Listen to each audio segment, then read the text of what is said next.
In this podcast, we talk about Boro's 5-1 victory over Norwich, visit a particular island, and welcome a new inductee to the Knee Slide Club. This is the Boro Breakdown podcast, and this is all your Boro Matchday chatter in a pod. Support. Curtis Fleming is there on the edge of the area. Fleming for Craig Hignett. Hit it, Higgy. Higgy hits the treble!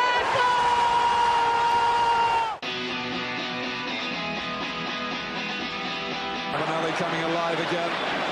Juninho wants the ball played to him. Ravanelli spots out Emerson!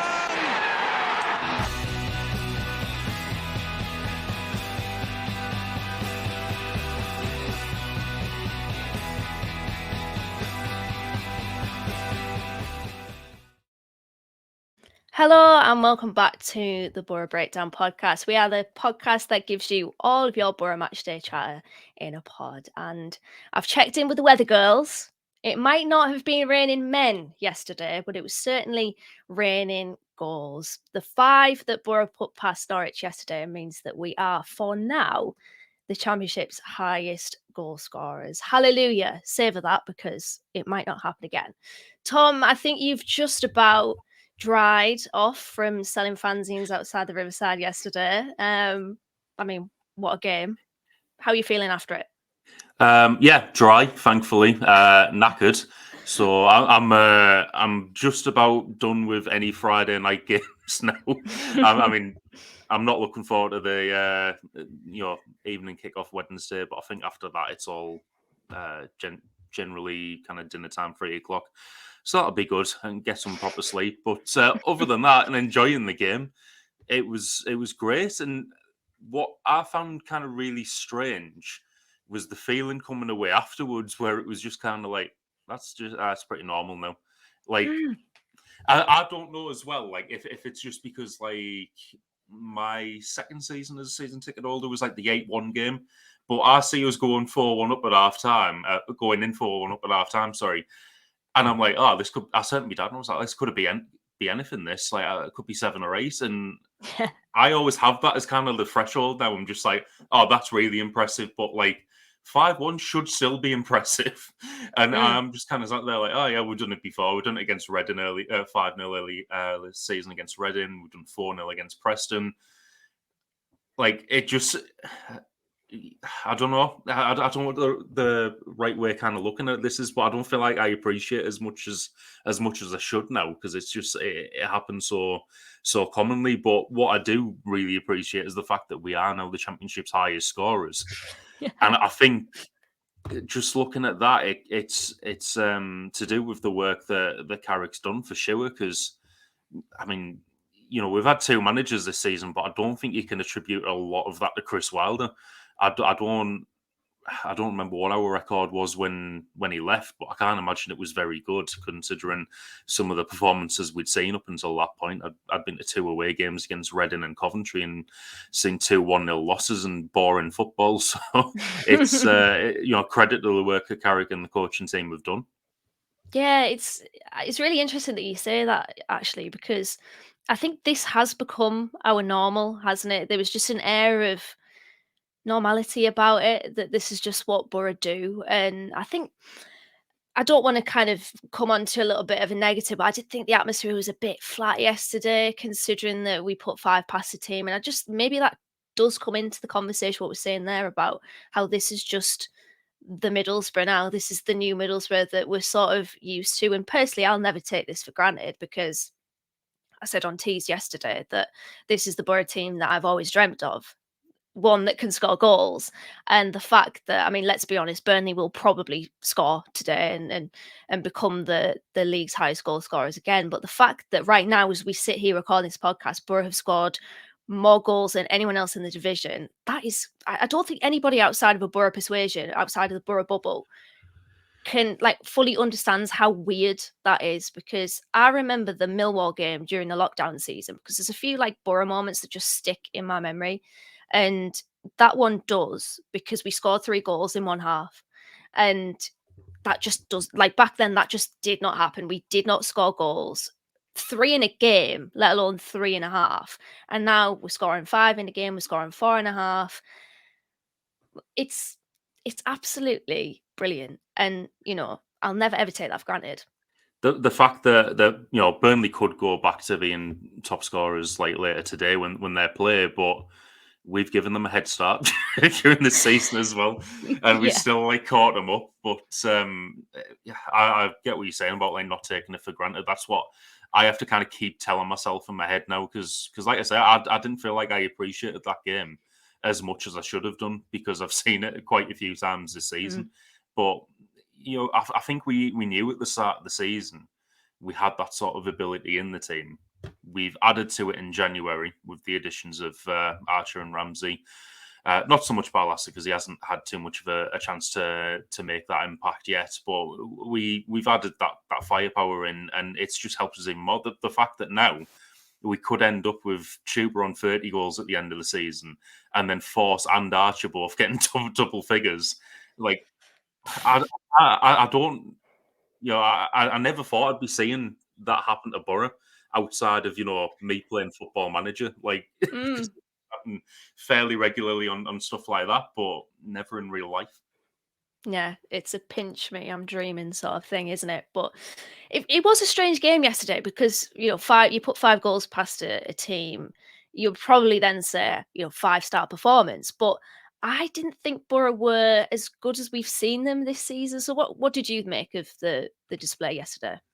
I mean, I'd agree, and I was listening to the BBC T's post match while I was trapped in the car park last night, and Michael Carrick said something very similar. He's like, "We've played better under my watch and had different results, like lower results." I think Norwich did a lot of it to themselves in the way that they were trying to play, but also it wasn't necessarily our best performance. I think you could see that, off the back of the last 3 games. That it was the last 3. Yeah, Mm. last 3, including Huddersfield. I think you could see that there was like a little bit of a hangover effect from those games. I think particularly in the first 10 minutes or so, because Norwich did have a good spell straight after kickoff, but after that we got the first goal, and then it did seem to only be going one way from that point. I think the fact that Sargent scored really was against the run of play, and I think a lot of the Norwich fans that I've seen on their forums and on their Twitter were saying he had 2 easier chances before that, and then put away the third one, which was a lot harder, and it was very frustrating for them. And I can kind of see the point there. The one that was straight at Stefan when he was on the floor earlier in the game. As someone who's playing goal, that's an absolute dream of of a double save, because you hit that anywhere else and it's a goal, and it's just a gift that it goes straight back to you. But it did seem very much against the run of play. But even with that in mind, it wasn't, we weren't like all over them. We weren't playing 100%. I mean, there's that old saying in it where it's like you can play poorly and still get 3 points. We didn't play poorly, but Mm. it's probably more of like a 2-0 performance rather than 5-1. So I don't think anyone would have seen that coming, I think, before the game, or really in some of the play in the game as well. Yeah, I definitely agree. I think we've played better and scored less this season. It wasn't a complete performance by any stretch of the imagination.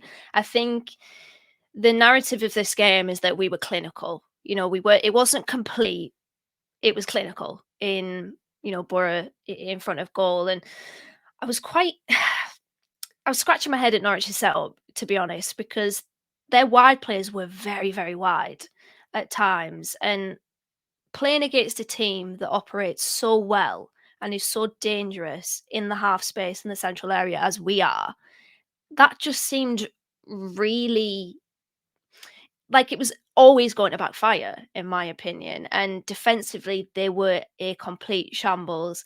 I watched the game back, watched the goals back. Don Goodman said it on commentary. Shambles defensively, just really, really bad. And I don't know whether David Wagner played or set Norwich up in the way that he did with those really high advanced wingers and really wide wingers to try to almost combat Boro's weaknesses or potential weaknesses defensively and maximize their potential strengths. But the thing is Boro's attack is very very much better than Norwich is. So it just didn't seem like the right setup, as we've seen with Huddersfield and with who is it that we've literally just played, and Burnley, it's Bristol City. no, Bristol City. Yeah, Bristol City. I've like that's just gone out my memory now. I was so annoyed at that game. Yeah, Bristol City and Huddersfield. They set up really deep. Well, Huddersfield did, but they set up with two banks of their defense and their midfield, and shut Boro out, and really frustrated us and forced us to play in areas where we really had to be patient. Whereas Norwich just basically let us have those half spaces in between the wing backs and the centre half, and defensively, they were really, really shocking. This is a team, by the way, that wanted to get into the top six. With that defense, if they get into the top six, they're going to be absolutely pulled apart. But I just thought that was really, really interesting. And we had a conversation last week about slow starts in the first half and in the second half. Well, we had a goal on 7 minutes and we had a goal straight after half time. So that's, really, really good there to make sure that we're starting strongly in both halves. I want to talk about Cameron Archer real quick, because he had the lowest amount of touches of any outfield player to play 90 minutes, but scored 2 and assisted 2. Tom, talk to me about him, because he is so good, isn't he? He is, and I think that performance yesterday really kind of ties into that clinical narrative that people are putting on the game. The fact that he's found himself in those positions twice. The first goal straight out of the Afonso Alves school of finishing, and then second one, fantastic that he's managed to find that space in the area off the free kick. The ball just comes to him, and you give him that shot at goal from there. 9 times out of 10, that's going to go in, but I think his contribution to the team, other than the goals, was still pretty important in that he was that attacking outlet up front. We were seeing quite a few times long balls played forward. The Norwich centre defender, whose name I'm not even going to try and pronounce. Oma Balotelli, is it? Yes, him. Oma Balotelli. He was having to go pace for pace with Archer quite a few times to try and get the ball in ahead of him, usually because of a better starting position he did. But the fact that we had that pressure and we were able to kind of press the defense and the goalkeeper from doing that, really important in the performance. And then I think what also stood out to me yesterday was the assist for Chuba Akpom's goal. I think when you're a striker on 2 goals, it could be very, very tempting in that situation to try and take someone on and score yourself. And I was fully expecting him to do that. So I think, like the defence, I didn't even see Chuba Akpom running in back post, and I didn't even see that pass happening. Because I was just looking at that thinking, Archer's took it a bit wide, but he's going to try and cut inside onto his right foot and take a shot here. And yeah, to get that assist from Megan, the defender, as well, putting it across the face of goal for Akpom to just tap in, second tap in goal of the game, going like peak FIFA. It's it just showed how his mindset's more kind of focused on helping the team rather than, say, individual glory. Although I will say later on in the game he could have slotted Crooks in and he went for the individual glory. But I don't think anyone would have minded that he did that at 5-1, and I don't think Crooks did, especially because they had words afterwards and hugged it out. So poor Crooks. Yeah, I absolutely. I can't put into words how much I rate Cameron Archer. I think probably the best thing that I could say is that he will play for England and he will be a success for England, barring any injuries, club form, because I think that can change the trajectory of a player's career. Sometimes when a club's not performing, the players won't perform. But he has all of the tools, the minerals, as Jonathan Woodgate would say, to play for England. I think we are so lucky to have him. Boro fans savour him. He's such a good finisher with both feet. And he's a little pocket rocket, isn't he? Where he's on the smaller side of a striker, but he's so strong. He's so strong and he's explosive, and he is a clinical finisher. I had to recover from when you said the Afonso Alves school of finishing, because I would never have thought that would be a school of finishing. I enjoyed that. But yeah, he's just honestly, he's such a good player, and we are so lucky to have him. 8 goals and 6 assists in 16 games for Boro. I mean, Aston Villa have one hell of a player on their hands. Playing devil's advocate here, being a bit of a Debbie Downer, although not quite. I think this is still worth mentioning despite the victory. I mean, it didn't matter in the end, of course, but Boro did concede through a mistake. Paddy McNair getting caught in possession. Danny Beardmore asked us, are we going to have to just accept that we're going to have these horrible mistakes in us, but the fact that we score and always look a threat is worth it? I think so, yeah. And I think, McNair doing that yesterday gave me horrible kind of like flashbacks of Wembley and Danny Oh, Ayala God. doing it. It was very much like that meme that's going around TikTok at the moment of Pingu, and then there's all the fire behind him and stuff. And I was like, oh, it's happened again. But second half, I feel like McNair actually learned from that, because there was a couple of times where he'd just go into a slide tackle and launch it out a play. There was one point where he actually could have played it back to Stefan and just launched out a play anyway. It was like, you probably the wrong decision there, but I can see what you're trying to do and trying to like not make the same mistake as you did in the first half. So that's fine. I think he needs to start doing that a little bit more. I don't know if there's anything he can potentially learn from Lenihan in doing that, because Lenihan seems to be pretty spot on with the decision making most of the time in what to do in defensive areas. But it's an area that we're still going to need to improve in. I think there are times where the wrong decision is made, and we're trying to play our way out of trouble. McNair's not the only guilty one of this. Obviously, Giles only did it the other day as well. But it's an area we still need to improve on. I still don't think that this defence we're seeing now is the best form of what this defence is going to be. I think there's still going to be improvements made to it. And like I say, I think a lot of that's going to come down to decision making. I think it's going to come through practice, and the more times you do something, the better your decision making is going to be. But I think there's just points in the defence, like I say, like Lenihan, and I think Tommy Smith potentially as well.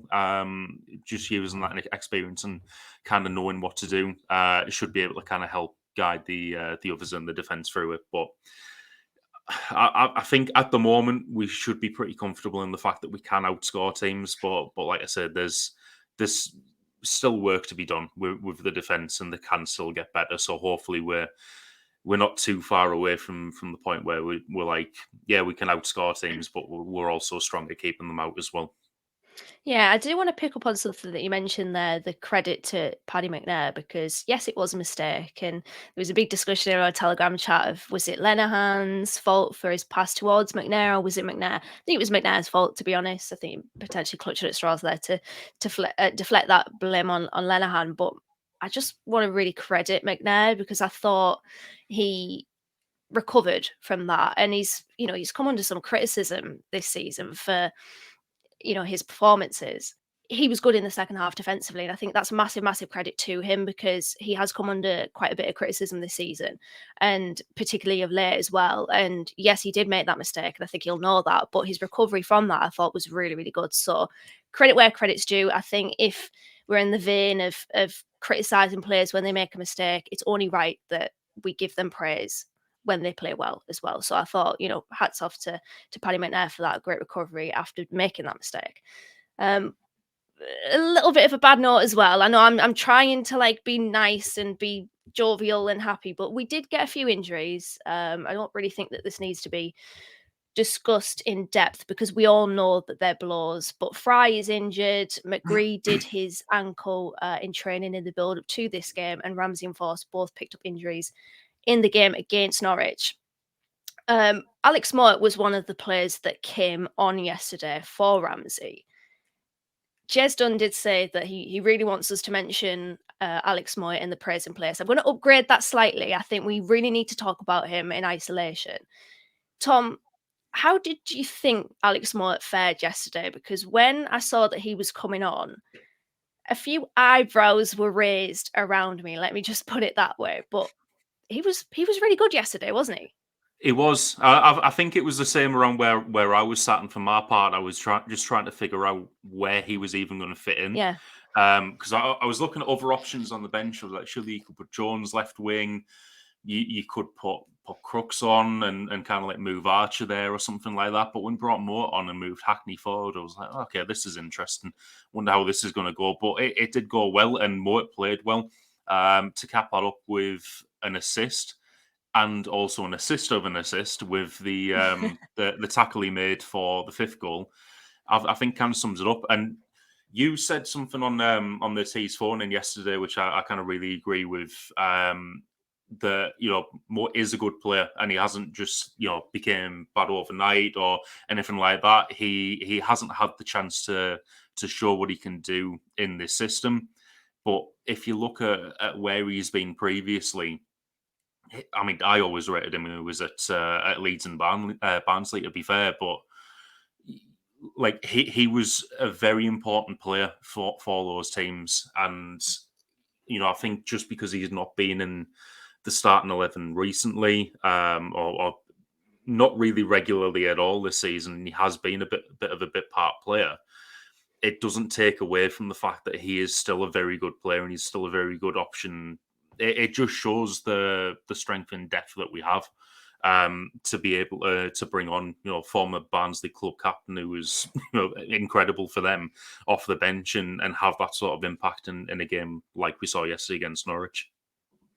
I really enjoyed that pass. The pass for Cameron Archer's first goal was so good, and also the way that Cameron Archer took that in and just opened up his body and caressed the ball into the side of the net was just so good. And yeah, that tackle was really good as well. And yeah, I'll reiterate, I don't think that Alex Moore has ever been a bad player. And don't forget, he had an injury, I think. I don't know whether it was at the beginning of this season or last season for West Brom, but I think there was this consensus amongst West Brom fans that kind of hindered him because, let's think about this here. If you're out for an extended period of time, and I don't know how long he was out for, but a decent amount of time there is a bit of rustiness there. You're trying to get back into the swing of things, and then you're playing as a bit part player at Middlesbrough. It's going to take time sometimes, and I don't think that Alex Moore has ever been a poor player. Yes, he's put in poor performances and he's played below par for what we were expecting. But it doesn't mean that he's a bad player. And I was really delighted for him yesterday because quite rightly, people around me were thinking, Alex Moore? Because positionally as well, as you said there, Tom, it didn't really make sense. But Carrick, as the chant goes, he knows exactly what we need. And he knew that we needed to put Hayden Hackney in that sort of half space, the Riley McGree role, which I thought he did really, really well with, actually, both defensively and offensively. Hayden Hackney is fantastic technically. So I think that was a really good masterstroke of a decision from Carrick. Not the only one that he's made, being in charge of Middlesbrough so far. And hats off to Carrick, to Hackney, and to Alex Moore as well, because I thought that it worked. Let's be honest, it worked. But moving on, Boro fans, it's been a while. Let me take you to a place where membership's a smiling face, brushing shoulders with the stars, where strangers take you by the hand and welcome you to Wonderland from beneath the Panama. Shithouse Island drinks are free, burning sunshine, there's enough for everyone. All that's missing is the sea. But don't worry, you're a shithouse.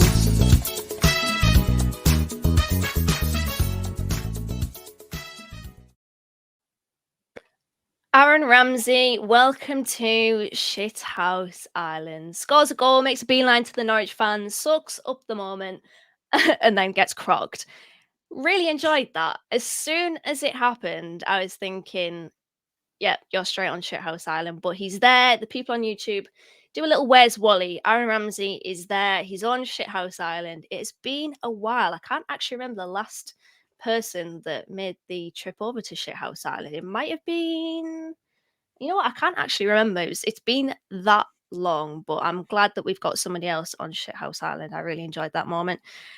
And then another thing happened yesterday. It was peak conditions for knee sliding. We got not one but two. I do want to focus on one because Hayden Hackney scored his first Riverside goal yesterday and got that knee slide in. I mean, it was such a good knee slide. Tom, talk me through this one because I really enjoyed it. We've got a video of it. Yeah, there we go. I mean, conditions were absolutely perfect for it yesterday, as you say. First Riverside goal, so you've got to get a very special knee slide there. Good technique with throwing the arms back, getting a decent distance on it. I would say that was the best knee slide of the night. I think that's even going up against Archer's with the getting the ball off his back and stuff as well. It just seemed like Archer didn't really get that distance. So solid 8 out of 10 for me, that one. Yeah, you know what? I really like this one. He puts some oomph into it, doesn't he? He puts some passion into it. I think there's a decent length on the slide. I mean, the technique behind the actual jump, it's sort of a jump slide, is there? I really like this one. And the fact that he specifically went to the South Stand as well, which I think for, Boro fans, probably of his age, you look at the South Stand, it's the hub of the Riverside, the noise, the passion, the colours, the vibrance. You go over to that.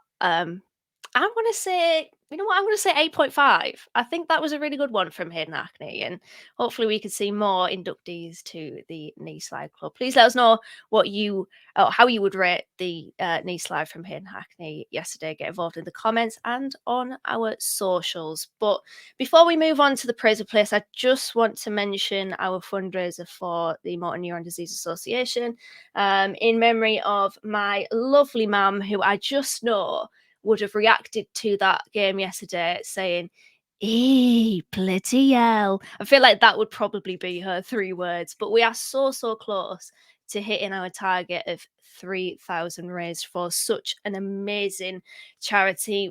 I've seen firsthand what they do for not just those with MND, but the support for their families as well. 93% of the way there. Please give what you can, be it a quid or a little bit more.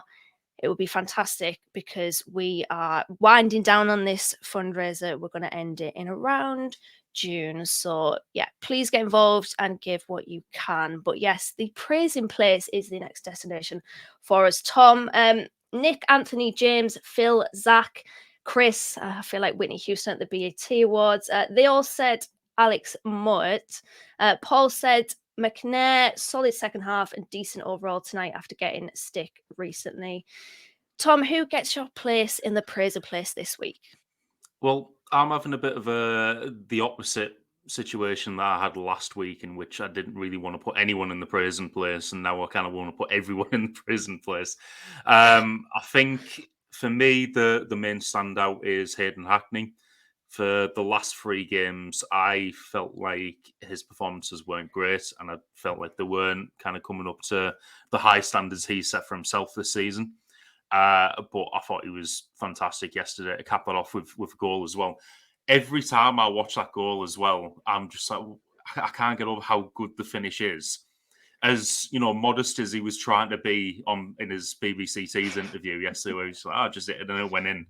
There was a lot of technique in that, and it was just pretty much a pass into the back of the net. It's got to go through 2 Norwich players and beat the keeper to get there. And in terms of accuracy, that couldn't have gone anywhere else. So great goal, and I thought as a performance overall, much improved yesterday. Mort as well, got to put him in there. He did really well after coming on. As I mentioned earlier, we got the assist and the assist of the assist with the slide tackle. Really kind of coming into his own in that sub appearance, and I've been hoping we can see that for quite a while. I was actually advocating for him to be subbed on against Burnley last week because just wanted to. Well, I felt we needed to change things up, and I thought he could have done it, and I think he's shown what he can do in his sub appearance yesterday. And then thirdly, probably Cameron Archer. Like we said earlier, very clinical and the overall contribution to the team, and to capping it off with the assist rather than going for the selfish option. I thought he did really well yesterday.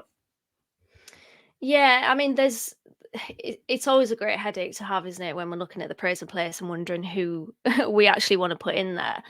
I do want to put Akpom in there because he's now scored in 8 consecutive home games, which equals a championship record, level with Tammy Abraham and Jared Bowen. And he's now on 27 league goals, level with John O'Rourke. And you know what? The thing with Akpom is sometimes, and I know he scored yesterday, but when he doesn't score, a lot of the time he's still contributing to the game. He's still contributing to the moves. He's just, I said this on Twitter yesterday after the match, that our players have got such a good understanding and appreciation of each other. And that's why we are, and I'll say it again, and it might not last, but I don't care, the highest scorers in the championship. Because they just know where each other is meant to be and will be and is. And, you know, Akpom and Force, actually, I want to mention as well, were very good with that yesterday. You know, Force was involved in the first goal. He obviously set up the second. Hackney's. There's just all of our forwards, because there's so many threats in this team. I think I want to praise Akpom. I want to praise Force, but I also want to praise a trait of just general selflessness, because it's so easy when you're a Marcus Force, you're in double figures.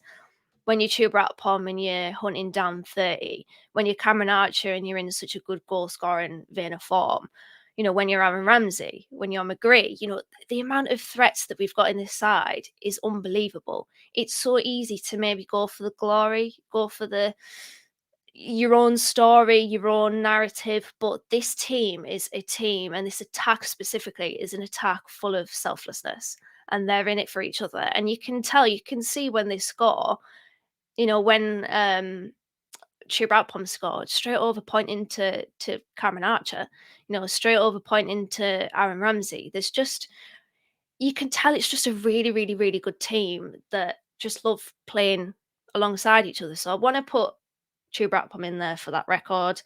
I want to put Force in there for his build-up play and for his contributions to the game. Of course, we've mentioned Moat, we've mentioned Cameron Archer as well, but just, I think I just want to praise the team's selflessness this week, I think. But we'll move on to questions. I just want to add this in.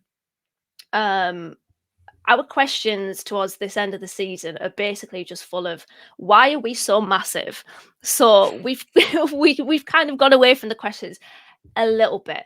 My sister was really wanting me to ask this, but obviously we've got loanees here that are making an impact. You've got Giles, obviously more made an impact yesterday, Stefan, and then the 2 Villa lads, Ramsey and Archer. Appreciate this is looking into the future, but how do Boro fare without those loanees next season? I think it just depends where we end up, doesn't it? I think Carrick was actually asked about it in the Norwich press conference, I believe. It was like, what are we planning for next season? Are we planning for promotion? Are we planning for staying in the Championship? And he said we've got contingency plans for every scenario. As much as he always says, we're just looking at the next game. You can't ignore where we are in the league and what might happen. But I'm pretty confident in our recruitment team now. Shout out to Kieran Scott, who I know is getting a lot of hate in our YouTube comments for some reason. But no, like I think you look at the signings we've made this season. The signings in January, Archer and Ramsey. To a lesser extent, Balassi, because, like I say, he hasn't had too much of a chance to make that impact just yet. Okay, we brought in the summer. Force has become a pretty integral part of the team. If he's not playing, he's at least coming off the bench and making an impact, and then he'll be starting in the next match and stuff. Hoppy, unfortunately, we haven't seen the best of just yet. Lenahan's been an absolutely fantastic signing. Unfortunately, we haven't seen a lot of Matt Clark. But our recruitment has been far improved this season from where it has been, in my opinion, and I think we're recruiting for exactly what the team needs. I think we're recruiting good players with sell-on value. If we need to sell them on, and the coaching model that we have at the moment, we can improve players as well. So I think with that taken into account, if we were to stay down in the Championship, I think we'd be looking at more permanent signings to kind of like build in the same sort of what's the right word for it? The same sort of system that we've had recruitment wise. I think we'd be looking for something very similar in who we bring in next season. If we do need experience, I'm pretty sure we can do it. But I think, like I said, this last season especially, we've really been kind of on top of what we need as a club, and I think that is a total. A total 180 on what we've had in previous seasons, where we're recruiting for what a manager needs, and then we've got to rip it all up and start again if we were to get rid of that manager. We're building a good team, and we're doing it logically now. So, in terms of missing the loanees next season, I think as fans we will miss them. If we don't, get promoted and end up getting like Ramsey and Archer back on loan, for example, you probably will miss them, miss watching them as players, but I'm pretty confident that we will replace them with either permanent signings that we can develop, or loanees from like equally as good from the Premier League, and we'll look a lot stronger next season either way. Do you think we'll see any of them back next season? Because I know we was talking quite recently, I think it was literally the last pod and then maybe another one before that, of Ramsey and Arch likely absolute no-goes. But Giles and Stefan, and I don't think, although he played well yesterday, Alex Mowatt will be back. Rodrigo Muniz is like, I mean, where even is he, to be honest? So I think we could kind of cast them aside for this particular discussion. But like Giles and Stefan, there's a decent chance that we might see them again next season, right? I hope so. I've been a big fan of both, and I know. Obviously, it depends, like if we get in the Premier League. But yeah, I mean, I think Giles potentially could still come back even if we're in the Championship. I think it depends on where Wolves end up. But I know they've been, I think it was the Northern Echo that reported it, that we were trying to sign him permanently, and it is going to depend on if Wolves go down or not. I think they're looking better now since their new managers come in, but I don't watch too much of the Premier League, to be honest. It's not interesting until Boro are in it. But I think they are doing better, so hopefully, we could go into next season. They want a sensible fee for Giles. We can get him permanently, and look to develop him and make him part of the system. Stefan's another one I'd love to see back. How realistic that is, I don't know, because I can imagine he's on a fair amount of wages at Man City. Oh, yeah. But he has said he's probably not going to go back to Man City. So where he ends up, I don't know. But I do think he's a very important part of this team. And if he doesn't come back, we've got to have a hard job trying to find a keeper that does the same things that he does next season. Yeah, definitely. Good to see that, or good to hear that Zach Stefan has a chant now. I really like that. But the Big Glue asks, do you think with the injuries we've acquired that Isaiah Jones could have an important role to play in the run-in? Of course, he came on yesterday.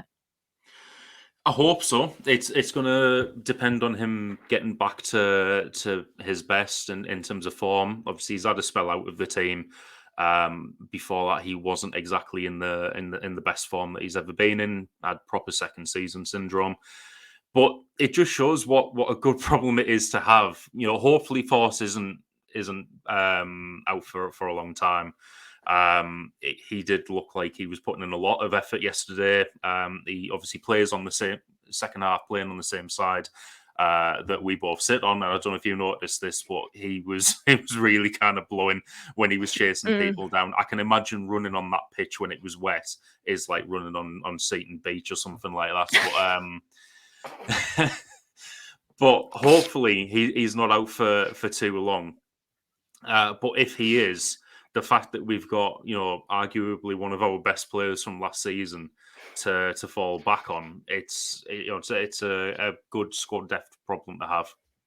Yeah, the guy in front of me when Jones came on went, "Oh, Jones," and I mean it was sad because I think it's indicative of his drop off this season. But if you're a Championship fan, if you're a Norwich fan, or probably not a Norwich fan, but if you're just a general Championship fan and you're coming up against Middlesbrough and you've got Marcus Forss coming off and Isaiah Jones coming on, you probably think, Christ, that's some substitution. The squad depth that we have is crazy, and it hasn't really worked for Jones this season.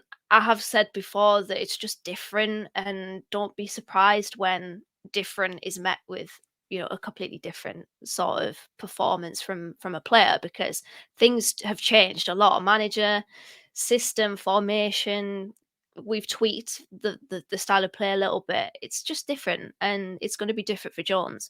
But I'm glad that he got a cameo yesterday, because players like Jones and Dijksteel, probably lesser so Muniz, because again we've just not seen him, but like more players that are not Bowler as well. My dad has turned Mark Bowler into a meme for some reason. So whenever Mark Bowler comes on the pitch, my dad is like really excited, like almost sarcastically. But he's played left wing at times. These players will play a part, and now with the injuries to Fry, McGree, Forss, and Ramsey, these players like Jones are going to come into it, and I really, really hope that we can see even just half of the best of Jones from last season, because still that's a very exciting attacking prospect there for us, and I think he could really suit the way that we play. So fingers crossed. It's a shame that we've got these injuries. It's not the greatest time to get them, so it's a big test of our squad depth, but yeah, we've got players there that can step up, and hopefully they will. But Hull are coming to the Riverside on Wednesday night. Tom, have you got any early thoughts on that game? Any feelings of predictions? I think Aaron Connolly is still injured, so when I called him a honking footballer, I don't think that will come back to bite me. But yeah, what are your early thoughts on Hull? I'm kind of looking forward to it, to be honest. I think it will be a tough game. I think a lot of people could look at this game in isolation and be like, Hull, 16th in the league. We're playing them at home. It's going to be an easy win. But they do have a good manager in Liam Rosenior. I heard a lot last season that he was like the brains behind Wayne Rooney at Derby. And, he has improved Hull since he's come in. We played him earlier in the season when I can't even remember who was their manager at that point, but they didn't play very well. It's like Shotter. It was Shotter Arveladze, was it, at that point? Yeah, I think so. It's starting to become like Watford with all these managers, but I think he's improved them since he's come in. I've seen a few things on like the EFL highlight show where they have done well. So I think it is going to be a more difficult game than people might think, just kind of like looking at it in isolation. But we've got enough about us to win that. You'd like to hope so, wouldn't you? Any predictions, score predictions, goal scorer? Lenihan, I mean, he did score yesterday, but... He did, and thankfully I hadn't bet on him, so I didn't lose out on anything there, but I will be betting him on Wednesday. I've got quite a day there. I'm in London all day, and then thankfully getting back about 6:30 off the train and going straight to the match, so I'll be going straight to the betting kiosk at the Riverside and sticking a quid on Daryl Lenihan anytime. I don't know why you do it. I don't know. It's going to happen eventually. He's going to. It probably will. He did yesterday, but it will. It will when you don't bet on him. Yeah, you won't bet on him, and he'll score and it'll count. Last night. Yeah. But, when that happened, I immediately thought of you and was like, I didn't realise it was him. So I jumped up at the time a little bit and then saw the flag go up, so I was like, it doesn't even matter. I hadn't even looked at who'd scored it, and then I seen Lenihan running off and turned around to my dad, was like, was that Lenihan? He was like, yeah, he was going to run over here. That was for you, Tom, on his top and everything. But on Wednesday, I'm going to go 3-0 Boro. Obviously, I think it was 3-1 in the reverse fixture, so we can do without Hull scoring this time. I saw a stat earlier that I'm not going to mention, but if anyone has FOTMob, you will see it. But as I said, I'm not going to mention it. We're not going to malt curse Boro this week. This one, I have war flashbacks of last season when things were kind of unraveling a little bit, and then Hull came to the Riverside, and that goal that Joel Lumley conceded was just really, really bad. But thankfully, we don't have Joel Lumley a goal anymore. I back us, after winning 5-1, confidence will be up. I think we've put this little mini blip behind us, you'd like to think, with that performance or with that result. So I'm feeling I'm feeling a 3-0. I'm going to go 3-1. I'm going to go 3-1. My dad's favourite scoreline. I'm going to say 3-1 to Boro. Goal scorers, I think Tubrat Pom will break the record, get a 9th goal at the Riverside in succession. Archer and I think I would just say Lenihan, right? We've just got to say Lenihan from now until the end of the season, and then hope that we Fingers manifest crossed. it actually happening. But you know goal what? I'm scorers for you? also going to say McNair scoring on Wednesday. I reckon McNair, Lenihan, and Akpom. Bloody hell, 2 corners. defenders. Off corners. God, someone needs to check your pulse. Christ alive. Anyway, I think that's pretty much it, Tom. Thank you very much for joining me. Boro cage the Canaries, but can they tame the Tigers? This has been the Boro Breakdown podcast, and that was all your Boro Matchday chatter in a pod. Up the Boro Breakdown.